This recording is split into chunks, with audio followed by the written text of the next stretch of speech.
everybody. Happy Tuesday. Happy VC 12, Unit 12. Always an exciting one. Our last week together, which is very exciting. Um, welcome. All right, we are going to start with a little reflection piece, just kind of sharing what you can utilize the chat. You can turn on your mic wherever you feel comfortable sharing. What are you most proud of throughout this program? And what is something you want to continue to work towards?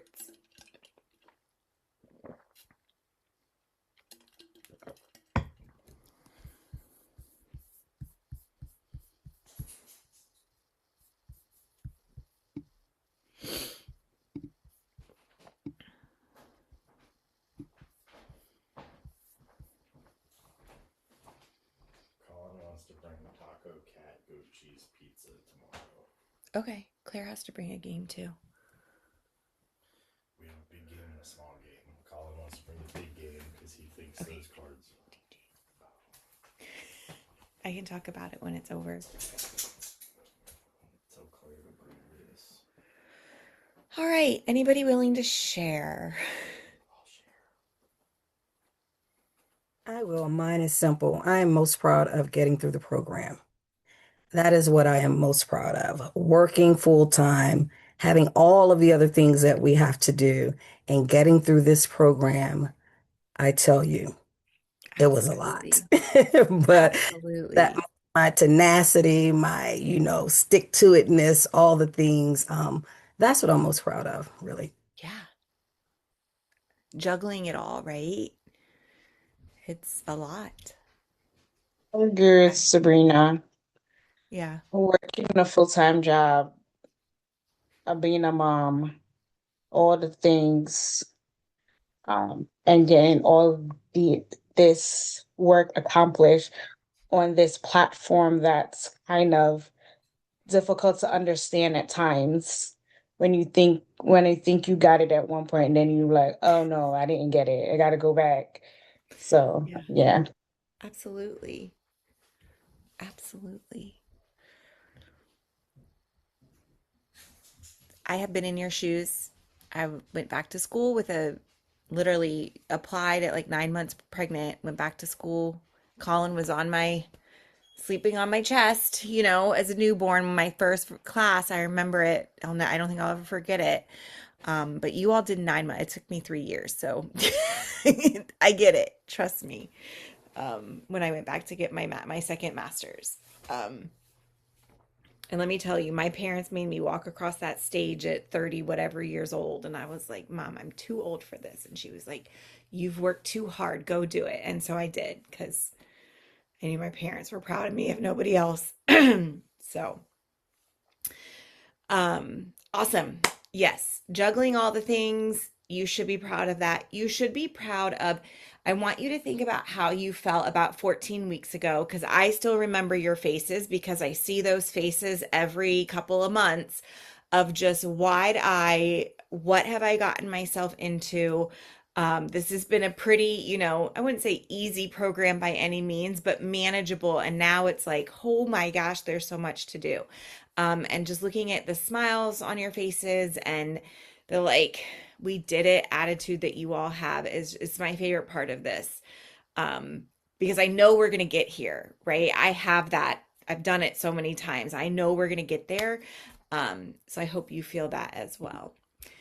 So tonight we're going to go in detail to finalize your certification. We have a couple case studies to do, and we'll do some gratitude things. If you have questions, please don't hesitate to reach out to me. I have been able to grade all of the activities. I'm still working through videos. Some people are turning in 5 videos at once, and that slows me down quite a bit. Because instead of having, 3 or 4 videos turned in every day, I'm having 15 videos turned in every day. So I'm currently working on, yes, I'm only a day behind my like 1 week goal.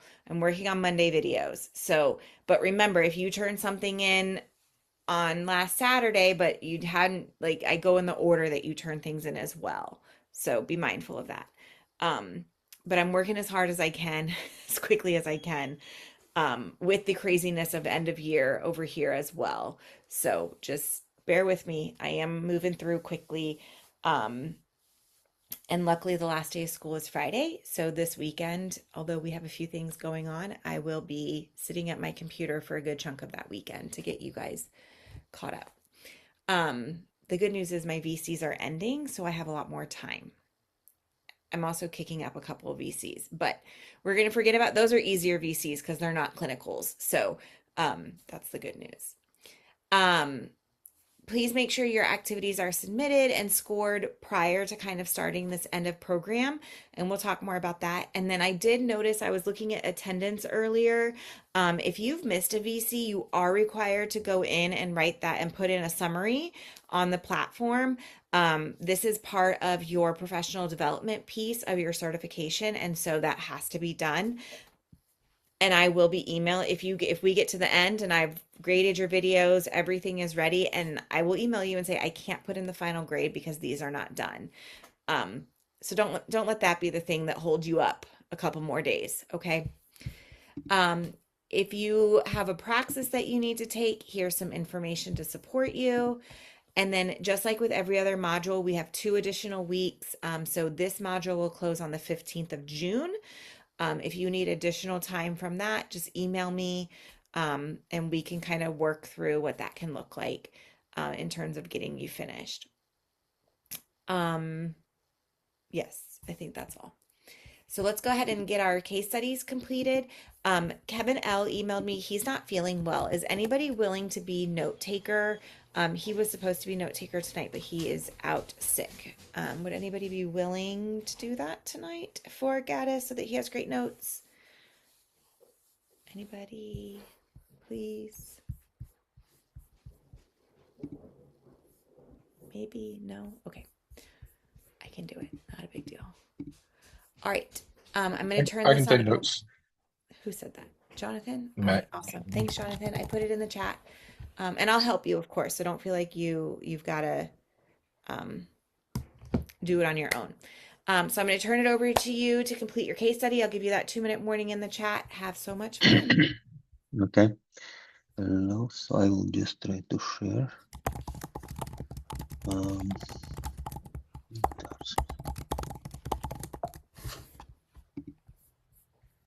Okay, do you see my screen now?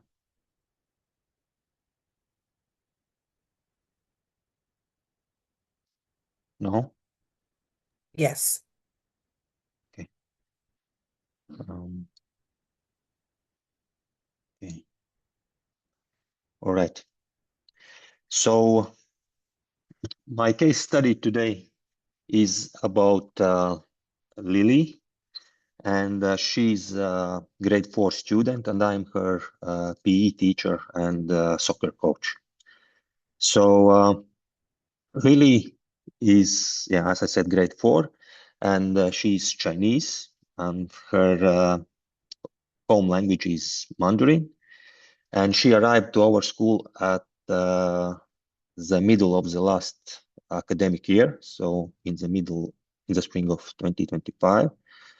And and she came from a public Chinese school, so it was actually very hard for her in the beginning because she didn't speak English almost at all.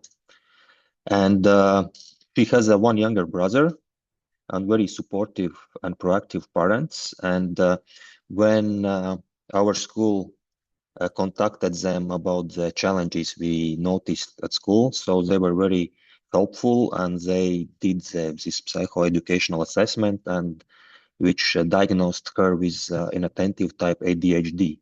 And this is like a type where it's like more challenges on focus, on organization, and follow through rather than this kind of hyperactivity. And then she's personality, she's like kind, hands-on, and very approachable when talking about things she's interested in. Of course, at the beginning there was a challenge with English, so she's mostly communicated with Chinese peers.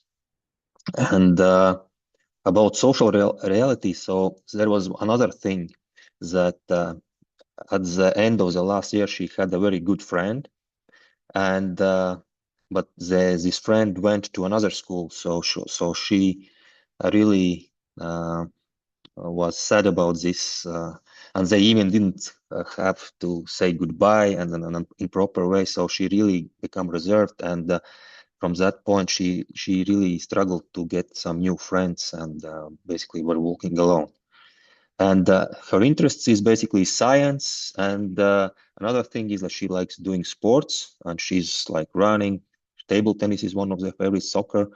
And when I observe her in PEs, and she's like, yeah, very, very like has good physical ability, and also she's picking up different new techniques very quickly. So I see her in her strength zone, which is sports and movement, and also I see her problems or struggling with social isolation, transitions, and attention challenges.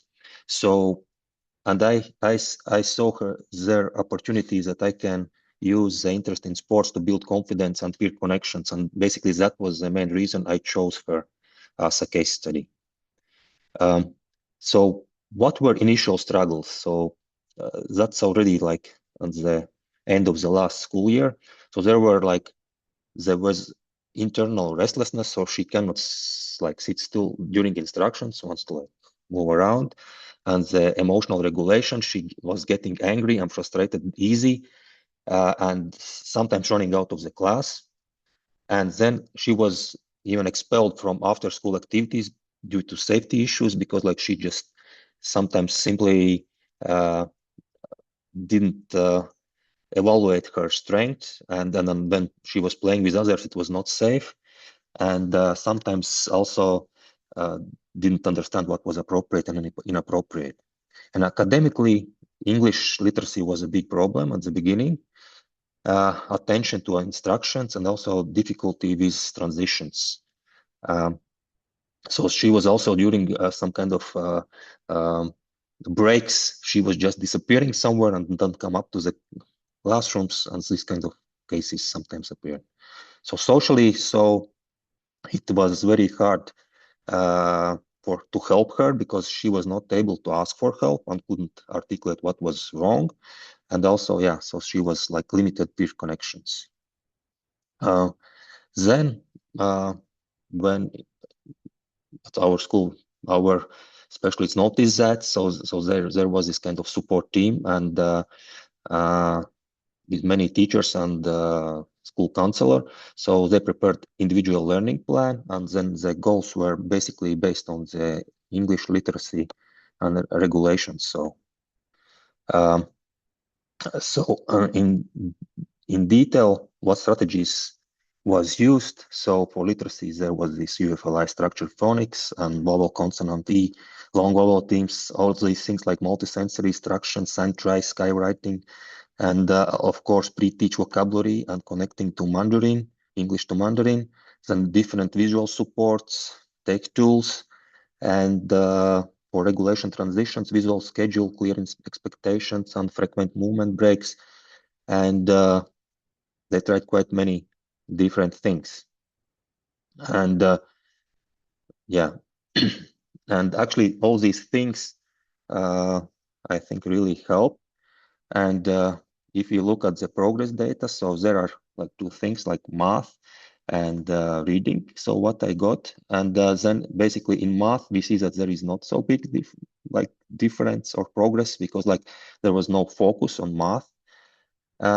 But if we see on readings, then after this kind of intervention, so we can see that there is a quite significant progress in her reading. And it's also very noticeable also in PE lessons that she's also start to, and also outside even, that you can see that she also is not so afraid to speak. But of course, not so much, but it's definitely more than before. And it's easier to start at least some kind of small discussion with her. And so now then, So there are this kind of still there is a challenge with English. It's like even if it's like built so far, like quite significantly, it's much better. But there are still what kind of I would like to ask, what are some ideas to help build her language skills? And then another question would be like, what effective ways could help a student like this make friends, more friends in PE or in like this PE like environment? And how could I build a quiet student's confidence to speak up? So this is I think, yeah. Gaddis, that friend that she lost, does she still see her ever? It's actually a boy, and it's like no, he's moved to US, and they had some chat via email, and then I understood from counselors that didn't end well. So that's also the I think that was also actually the problem why she really felt sad about this kind of Mm. yeah relationship, and that was a problem to create new relationships later. Yeah, if she could have one, just one good friend like that, does she have any other even sort of friends? Like, Yeah, now I see that actually now lately I see that she's like having some kind of Chinese friends. Not I would not say that the close friends, but at least she's like talking to some, from time to time, like in lunch breaks or some kind of yeah. But during the PE classes, it's like very noticeable that she's like alone, taking some doing some kind of usually alone.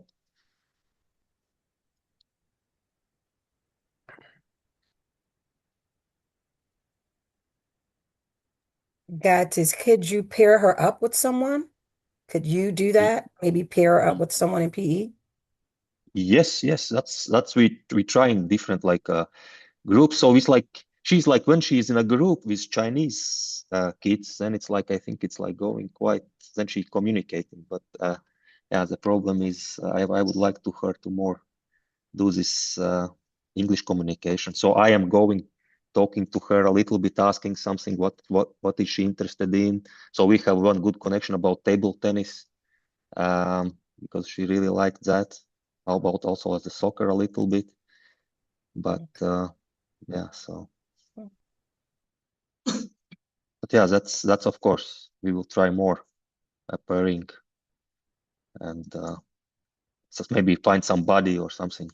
Because like also when I talked with the counselor and all these teacher, they were doing so many things, and they actually were when I said about this case study, they were said, oh, nice, and you maybe can get some kind of ideas what they basically maybe didn't see before or something like that.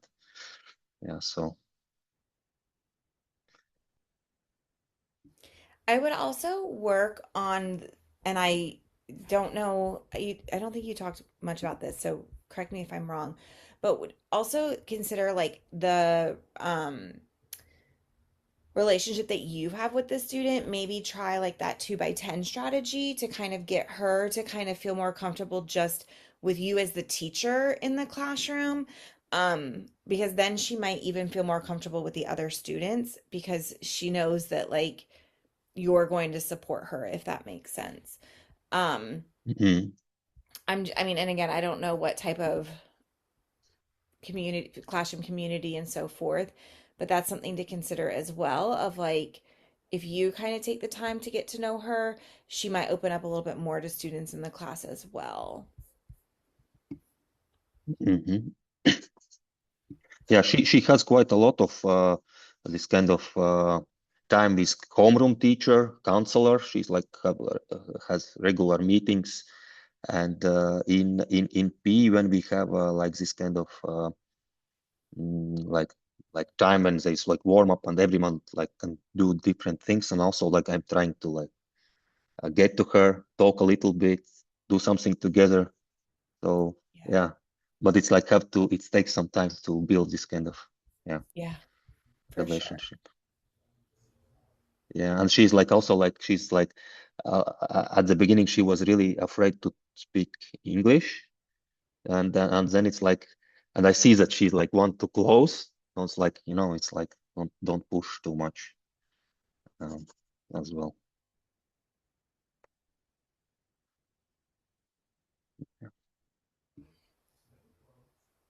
Any other suggestions? This is kind of a tough one because you only have her for so much time of the day, of the week, really. Yeah, yeah, Um, we have like limited time is for these PE sessions, and then it's like, yeah, so it's not so much time I can spend with her as well. yeah. Yeah, so Did you say that there was what did you say about ping pong? That if the conversation was about ping pong, then she was more yeah. active? Yes, That's what you yes, said. that's because she's going outside of the school to practice, and then she's really like so it's like, yeah, so that was a 1 hour connection. So maybe we can maybe do some in P class, some kind of, I don't know, table tennis a little bit or something. We can try. Yeah, that was going to be my suggestion. If and if not, if ping pong, and then if there's another sport that she connects to. But I mean, ping pong and PE is perfectly fine as far as I'm concerned. Mhm. I don't know what the actual, content standards look like, but Yeah. Okay. Okay. Thank you. Awesome job. I think, yeah, finding out kind of just continuing to get to know her, right? And maybe if she's practicing English, that would help too. Um, Okay. yeah, that might help. Okay. All Thank right. you. Thank you. And then we're going to go ahead and move into our second case study, which is Eric. And Paige, you are the note taker. So I'm going to put that in the chat for you. If you can take notes for him. And then, Eric, I'm going to turn this over to you and I will give you that 2 minute warning in the chat. So have fun. All right. Thank you. Let me see if I can get the sharing here. Whoa. Okay. Can everyone see that all right? Yep, perfect. All right, thank you. Let me just preface this by saying that I'm fighting off a little like stomach bug or flu right now, so please excuse me if I'm not all there mentally or physically, but I'm gonna do my best with this one. So, let me introduce to you guys Bianca. Um, she is one of my first grade students. So a little bit of background. I teach English as a second language to Koreans in Seoul, South Korea. So Bianca, like I said, is a first grader. She's 8 years old. And her main problem that we've experienced are separation anxiety and issues like connected with that. Sh Probably stemming from that, she occasionally has attention issues, and this has only happened a couple of times, but I'll also discuss very strong fatigue that she's shown in the past. So a little background on her. Most of my students, my school's in a very high socioeconomic status area in Seoul. So she comes from a pretty well-off background. Her mother and father are both very career-oriented and very busy, but she seems to have a pretty good support system as far as her family is concerned. Most of the time, her grandma will be the one dropping her off, and I'll probably talk about it a little more later, but when her grandma does, she often has to stick with her for a few minutes, kind of coerce her, placate her. Oftentimes she comes kind of in tears, not really wanting to be separated from family. Most of the time she's fine after that, but again, I'll get into it a little later. And as I mentioned before, she's Korean, an ESL learner, and she attends not only a private school, but like a lot of my students, they also go to a lot of cram schools for different subjects like obviously English, math, art, and other things like that. So, overall, she's a pretty strong performer when she stays focused. Um, she's quite smart. She has impressive writing skills for her age, considering she's 8 years old and doing this in a foreign language. She has a really sweet personality. She's talkative and playful. She likes to share stories and joke around. And when she's in a good mood, she's always happy and optimistic, but it can kind of be like a light switch with her at times. So, expanding more on some of the behavior issues, her main issue is that she'll often get very fixated on going home and have clear separation anxiety. Um, Sometimes it'll start basically as soon as her grandma leaves. Other times she'll be okay for a little while, and as the time goes on and she gets a little bit more like worn out or unfocused, she has this habit of repeating, "When are we going home?" And it's not like a one-time question.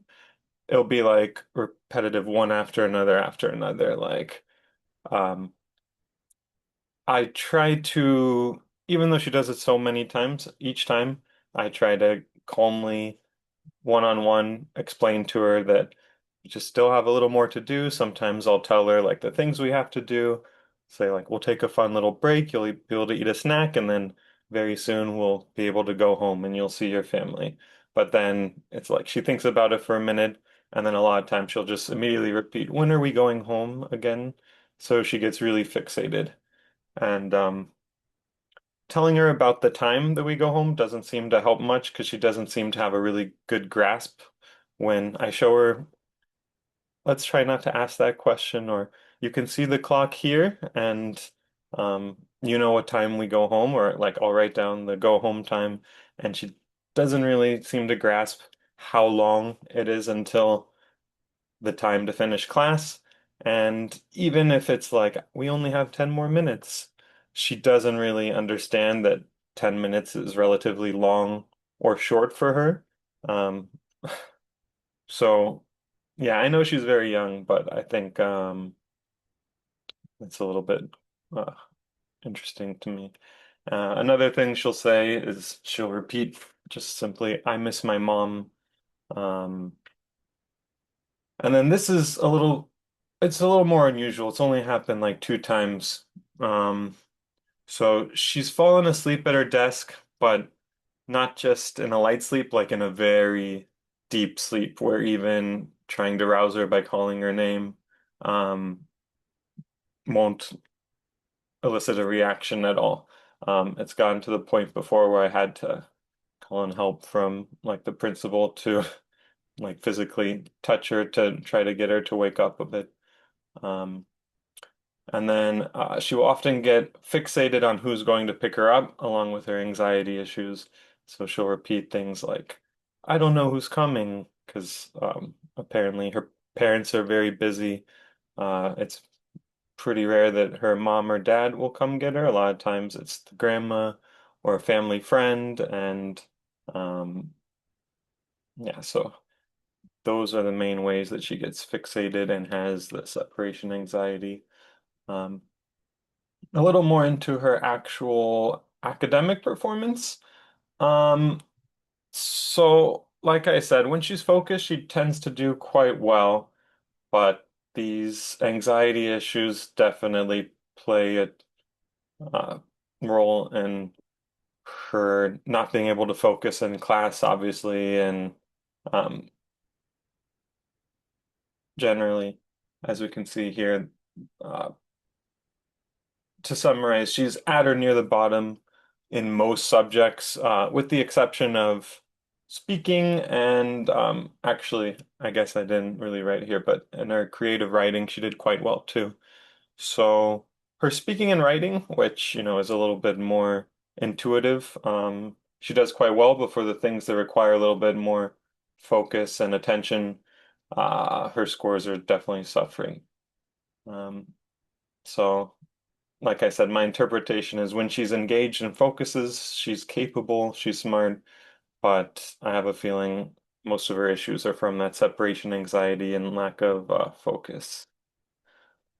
So I haven't had a lot of direct interactions with her parents.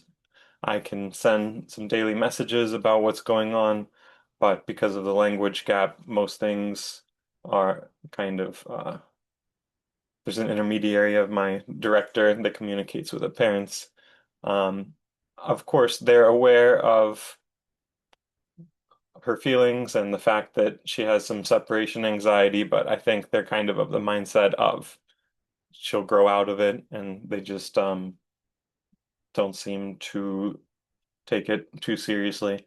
Uh, my principal, I had a conversation with her, and she just feels like it's kind of single child syndrome, partially, of course, but she thinks that, they kind of coddle her, don't really give her a lot of responsibility at home, so they think it's kind of an immaturity thing, which personally I kind of don't know if I agree with that. I feel sorry for her because she is very young, and it's kind of natural to miss your family when you're away at school. So some previous interventions, like I mentioned, just calmly explaining and trying to make her feel a little bit better, reassuring her about, oh, your family, your mom or your grandma will be here soon. We just have a little more to do.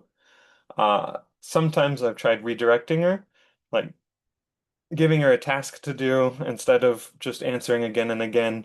Ask her the next question or have her look up a citation in the story if we're doing like reading comprehension.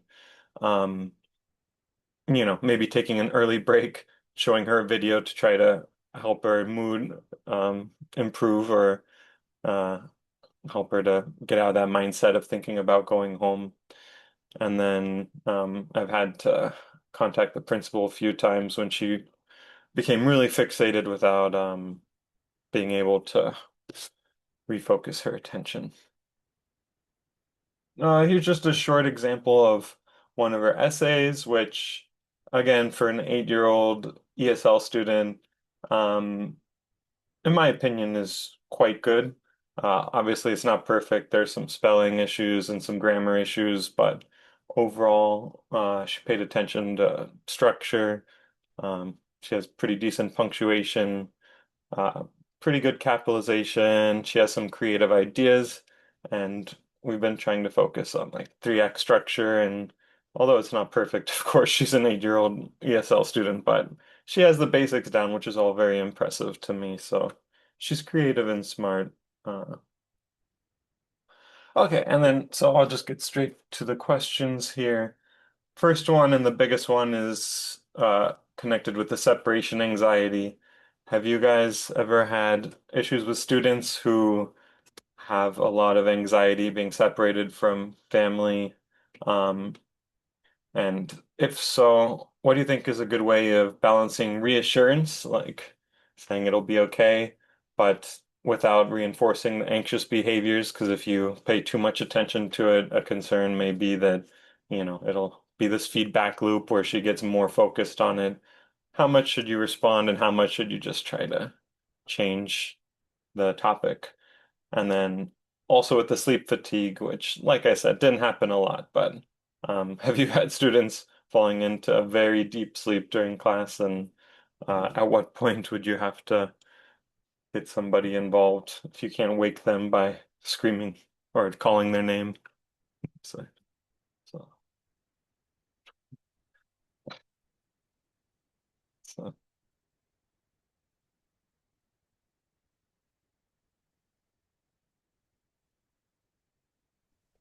I've had students fall asleep in class before, um, but I reach out to the parents. Mhm. So a student has fallen asleep, and she's a very good student, but she was starting to fall asleep like a little too much. And sometimes, depending on the student as well, maybe they need a quick little, nap. They are first grade, so depending on who it is, if I know it's not their norm, like I might let her rest her eyes for a little bit. Um, but I had a student that kept falling asleep, very good student, very high student. And I reached out to mom to find out what was going on before like reaching out to an admin and anything to communicate at home because that's important. And found out that her bus was picking her up. Like she had to be up at 5 o'clock in the morning. Oh, So she wow. was getting up at 5 a.m. to be at school by about 7:15. Hmm. But she had to get up at 5 a.m. because the bus wasn't that close. And then it was just such a big thing for her to get ready. And then she was going to bed late, and mom didn't realize she was going to bed late, but she was telling me what was happening because she shares a room with a sibling. So Mm. like through communication, we found out like, and then it stopped. So like just having like the communication with the parents, I would like try to find out if you could speak with the parents maybe a little bit more about the sleeping situation, just to see if there's just like something that could help at home. I've never had to have admin come in to like wake a student up, so I just kind of Mm. will wake them up. Not that deep of a sleep at least.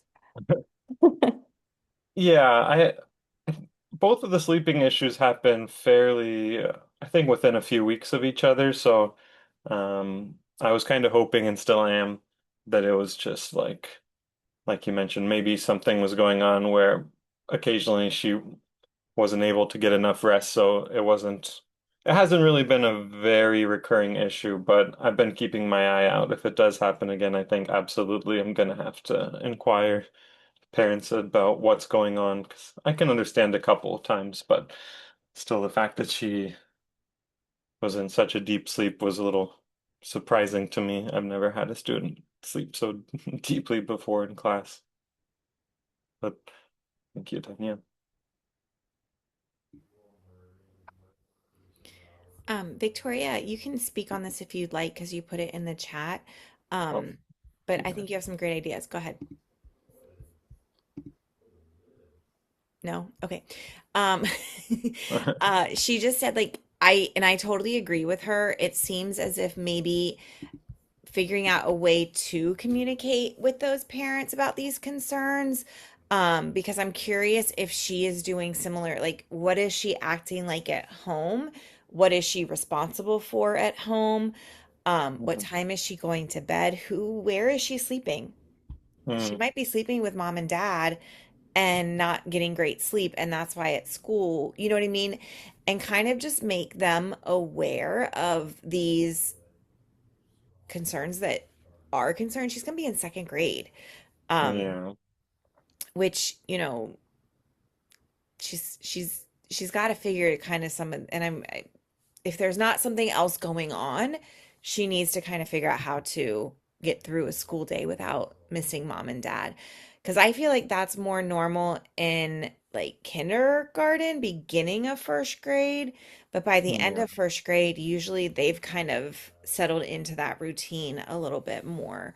I mean, every Mhm. school beginning of the school year in any grade level can be tough for kids with separation anxiety, but definitely something to think about, having that conversation with the parents, or maybe starting it with admin and just, you know, because it's disruptive. It sounds like it's very disruptive to your day and to the flow of the classroom.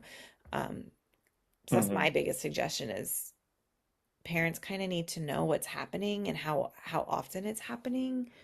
Um, Yeah. Yeah, I kind of have a bad habit of wanting to fix things on my own, but you're yeah, right. A situation like this, it's definitely starting to interrupt the other students, and I need to keep yeah, raising alarms toward the parents more consistently than I have in the past. yeah.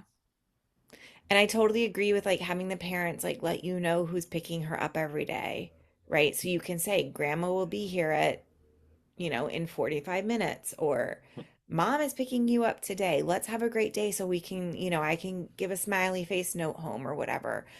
Mhm.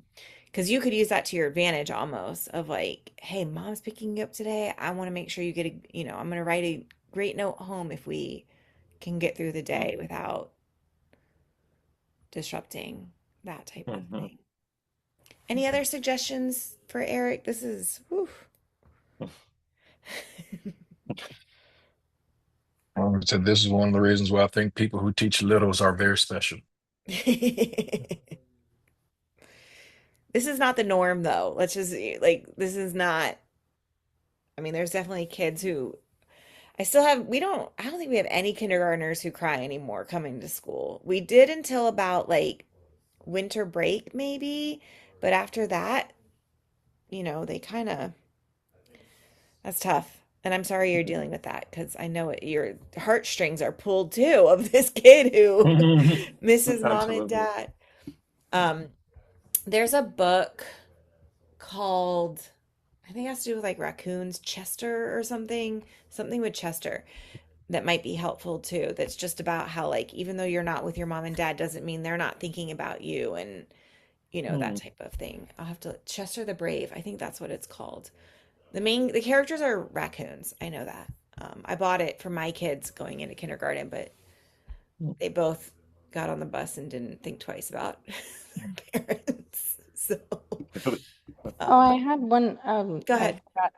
Yeah. Maybe you, I don't know if in your classroom, but since like we do in the beginning of the year, our class is a family. In an area in my classroom, everybody has a picture of them with their family. Mm.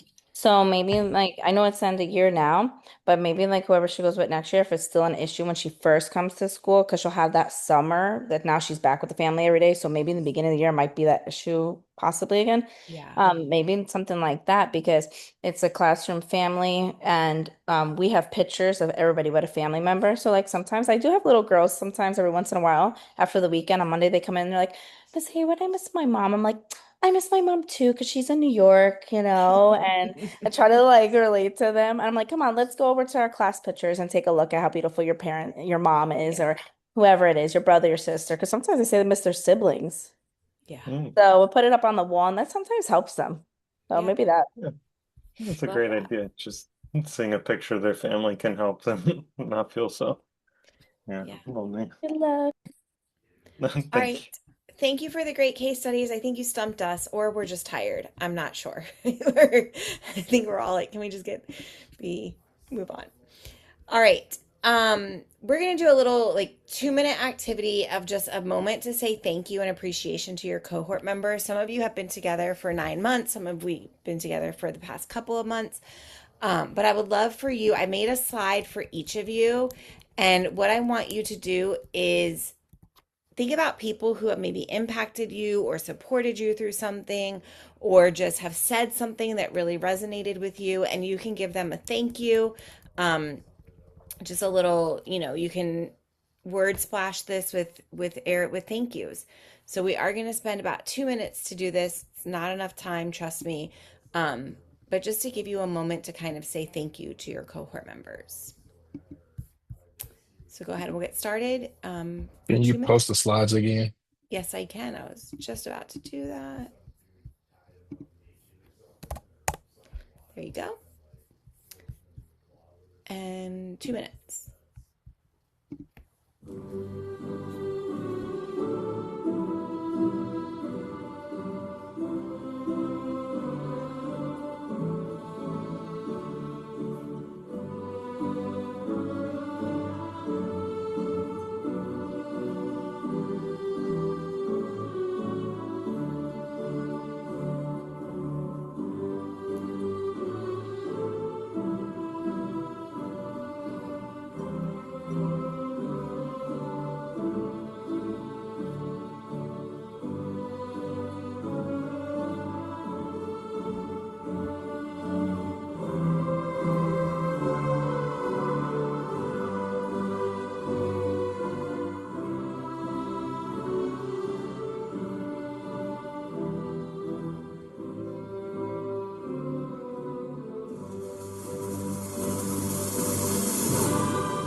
has been about 2 minutes.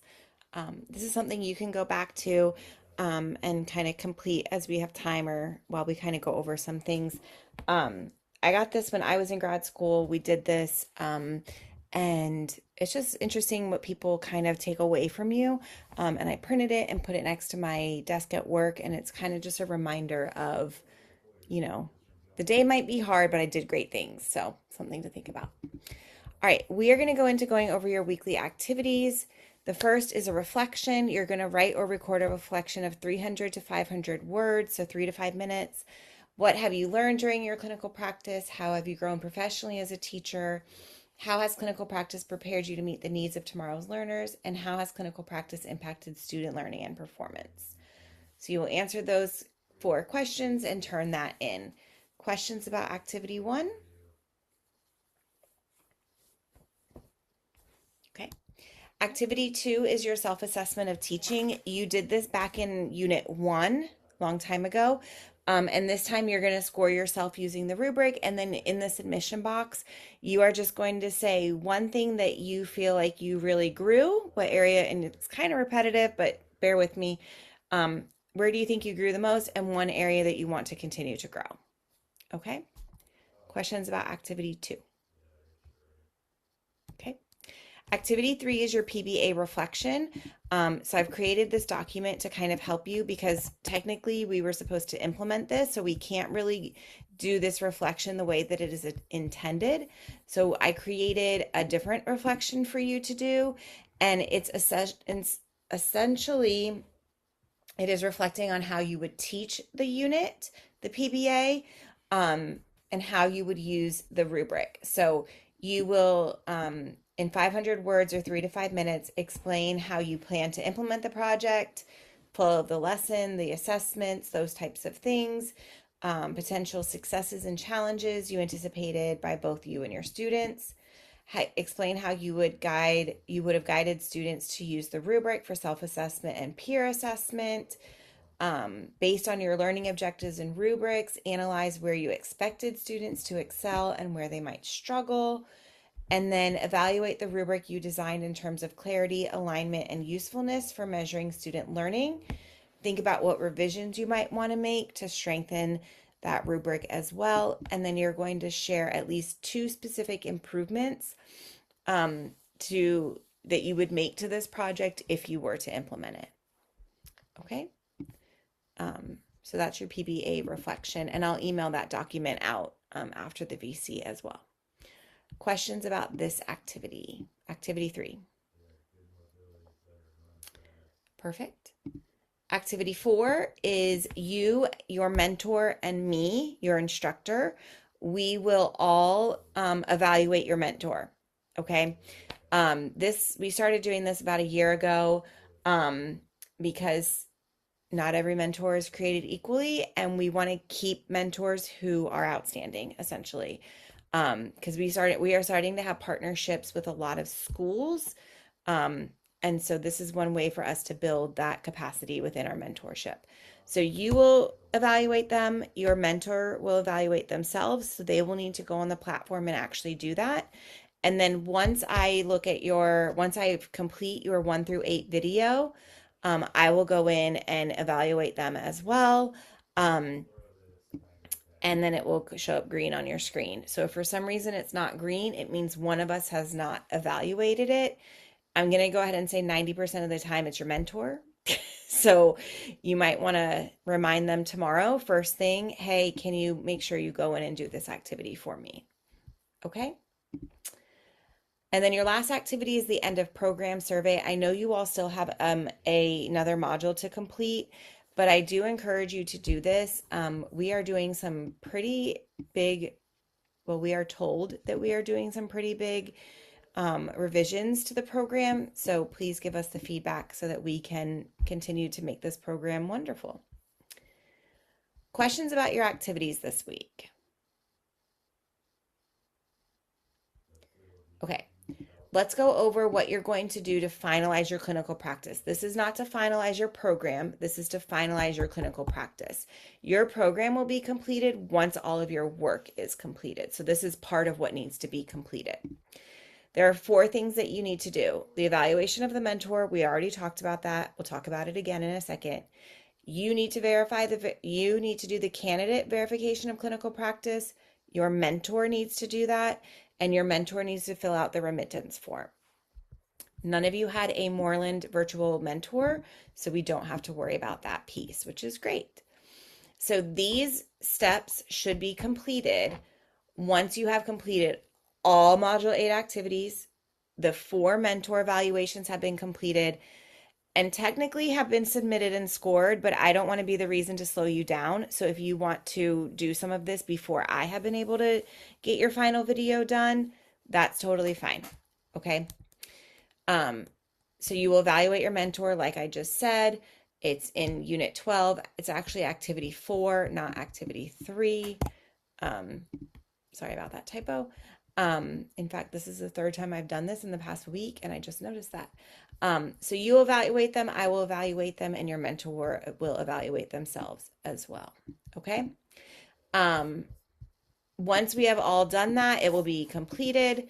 And again, I will not do that until your final video is done, because I want to make sure that all of the mentor evaluations, all their debriefs, all of that is completed before this activity is marked complete, essentially. Okay, so it's just another little safeguard that everything is done.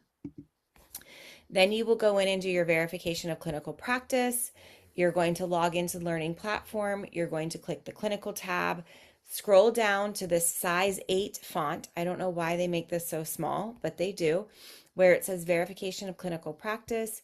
You are going to click the orange, confirm the verification of clinical practice form. Please double check all of that information is correct, and then you will hit confirm. It will bop on over to your mentor, and they will go in and sign it as well. They will log into the Learning Platform. On their home screen, it will say verification of clinical practice. It will have your name, and the form will turn orange. They will click on that. They will confirm the subject area and grade level and add their signature. They must confirm the grade, subject, and area, because that is our verification that you completed your certification within what you're getting your certification in. I'm going to be honest, I had somebody mess this up last week and they had to go back and redo all of their videos. So, not my fault, not really the candidate's fault, but well, I kind of was, but the mentor was the one that was like, these were health videos and that doesn't count towards elementary education, essentially. So that was good. I picked up on it too. So we figured it out, but it's not a fun conversation for any of us to have. So make sure that's done. I'm sorry, Carrie. Yes, go ahead. I'm sorry. Yes. Can you say that again about the videos? Maybe I missed I had a something. candidate who was getting their certification in elementary education. They had turned in all of their videos at once, so I had not finished them, but they were going through the verification process with their mentor because the school year was like close to ending. And they emailed me and said, I can't sign the verification because her videos were in health, which is not one of the 4 core subject areas that you can work on within elementary ed. It has to be math, science, reading, or literacy, writing, whatever. And what's the other one? Social studies. So, and since I had not finished grading her videos, I had not picked up on that yet. So she is finishing up her videos right now. You don't want that to happen to you, trust me. She'll only have to redo 2 videos, thankfully, but still, when you think you're done and you have to go back and do 2 videos, it feels like you're doing 10 more videos. So we don't want that. All right, your mentor does get paid a very small stipend for their time.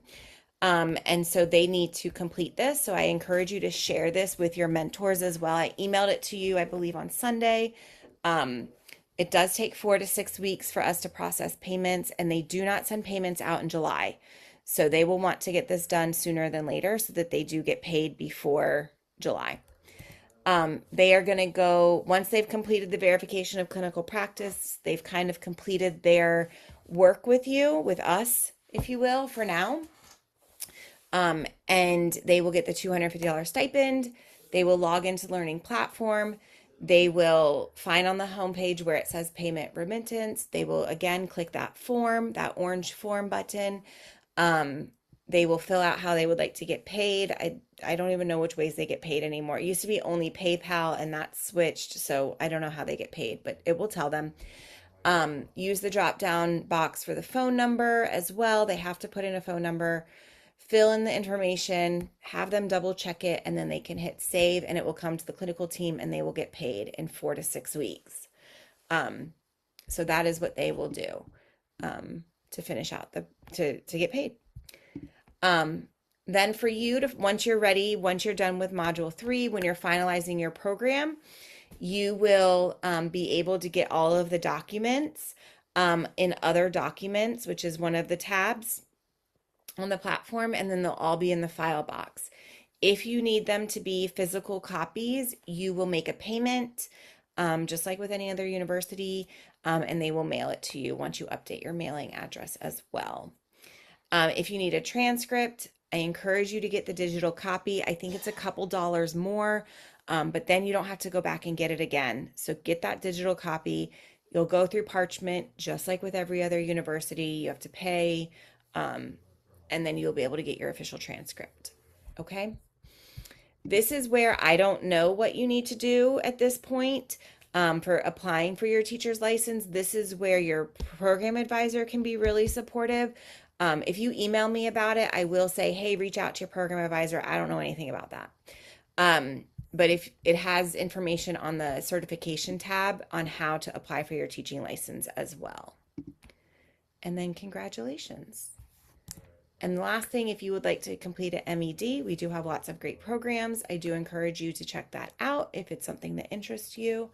But once you have completed all of that, you will move from candidate to alumni, which is always an exciting part. And then I'm going to just read this from Moreland because I can't say it any better than them. But thank you for your hard work and dedication to students all around the world. We are so grateful you have chosen to become an educator. We need good teachers. And I'm excited that all of you are great teachers. So that's exciting. And you're a graduate. Almost. You got to finish module 3, but you're almost there. Congratulations. But that is all that I have for you today. Please don't hesitate to reach out with questions. Please rewatch the VC when you get to the points of closing everything out. That might be the best way to do it. It's been an absolute pleasure to spend my Tuesday nights with you. You didn't always get the best Carrie because I typically was teaching 2 VCs on Wednesdays. So it's always a little bit of a struggle by the time I get to 9 p.m. So thank you for all of your hard work. It was great to meet all of you, and I wish you all the best. All right. Stay You on as if you have well, questions. Carrie. You were really Thank you. great. So thank you. Well, I thank really you. appreciate it. Yeah. But one quick question, Carrie. When do we do module 3? I Did I believe miss it will it? start next week. Oh, and it won't be with you? Nope, I don't actually teach. I've never taught Oh module gosh, we got 3. another person. Okay. Yeah. Okay. That's the one module that I have never taught because I just never needed to. And now I'm too far in to figure out a whole nother module. Right. So Okay. kind of I stopped thought this was teaching it. module 5 too because it's not my favorite, but Awesome. sometimes I will. Yes, you are with a new instructor. I believe it will start next week. It will show you on the platform. You'll just have to click on module 3 and it will tell you all that information. Carrie, All I right. just wanted to confirm. Um, Yes, I I had needed to check on that. I had emailed you that video, but I need to still figure out how to submit it on the platform. Is that what you were saying?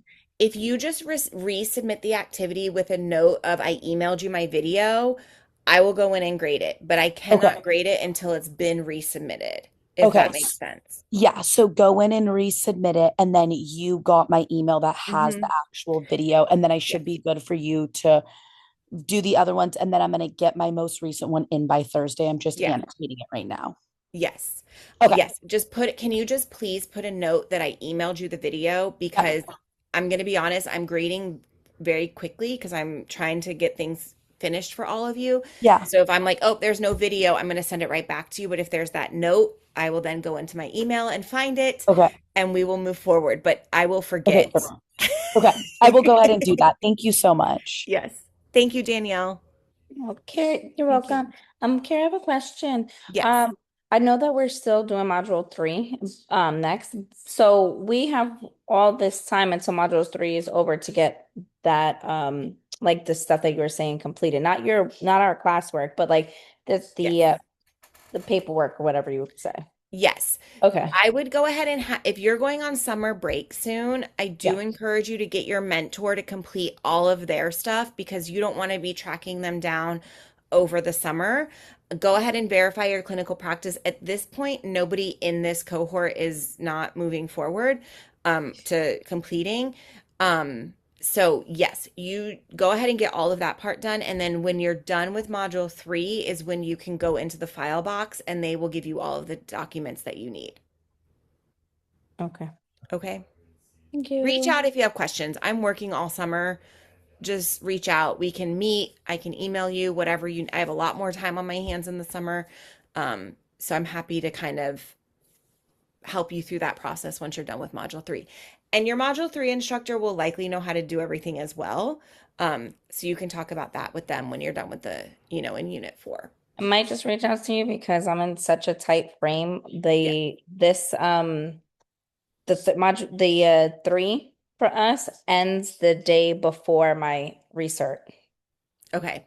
So my expiration. So I'm like tight. Yeah. So I might reach out to you, but I just want to double check. Thank you so Yeah. much. And And it's I been a will have pleasure. everything done as long as it's been turned in and is completed. I will have that all done. I'm hoping before, like within the next week or two. I will start your all's final grades on Monday of next week. So that's when I kind of start that part for Thank you clinical. so much. Okay. Well, Yep. have a great summer, everybody. You It's been a too. pleasure with everyone. Yes. Good You all night. still get to see each other. So good luck. Oh, true. Good night. Carrie, I had one more question. Yes, One absolutely. more. Did you talk about the what was it? What was it? Am I saying it? Authentic lesson plan that we had to.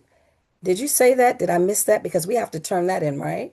That So you did that in unit 4, way yes. back in unit 4, and now you technically it has you implement it from unit 4 to unit 12. I took that requirement away to take something off your plate with the permission of the academic team, not just I wasn't, just making up rules.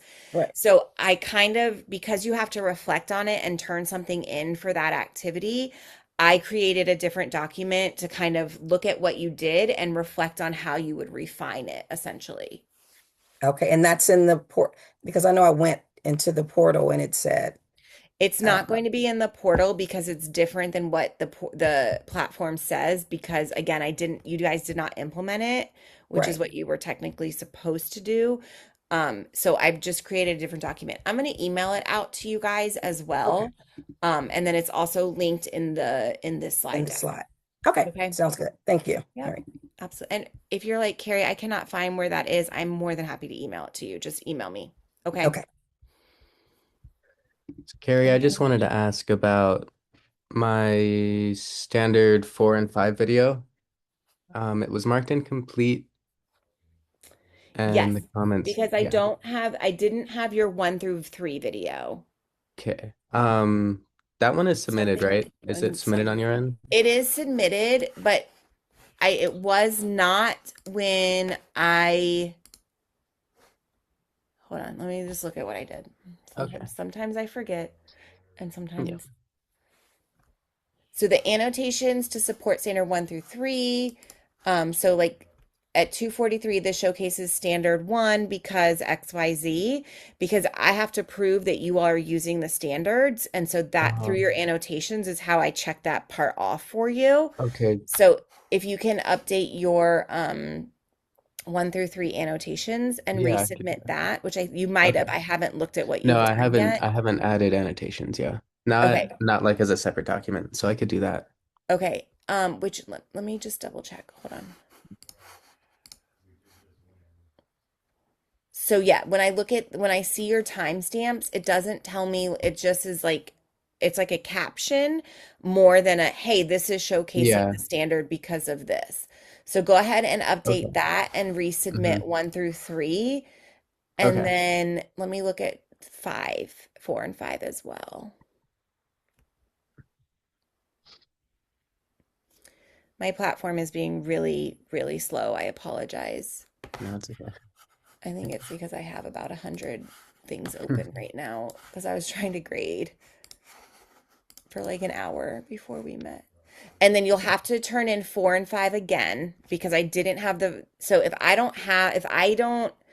I can't grade, I have to grade your videos in order essentially. So I have to Oh, start with unit 1 and then okay. unit 3 and then unit 5. Oh, So go ahead and make sure your unit 5 is complete and then you can resubmit that as okay. well. And then I saw that you have 7 or 6 through 8 in, hmm and I see the annotations in a document. I haven't opened it. So this one should be good to go. I'm probably not going to send it back to you. I just might not grade it until I get those other 2 graded. Right. So I should Okay. probably resubmit that one too, right? Mm-hmm. After the others. That would Okay. help me. Yeah, Yeah. I could do that. Okay. Yeah, and then I'll get all that done. So there's Okay. nothing that there like your videos Okay. seem Cool. fine. It's just making sure that those annotations are there. Yeah. Okay. Okay? I'll add those. Thank you. All right. Thanks. Have a good one. Yeah. Congratulations. Thanks. Bye.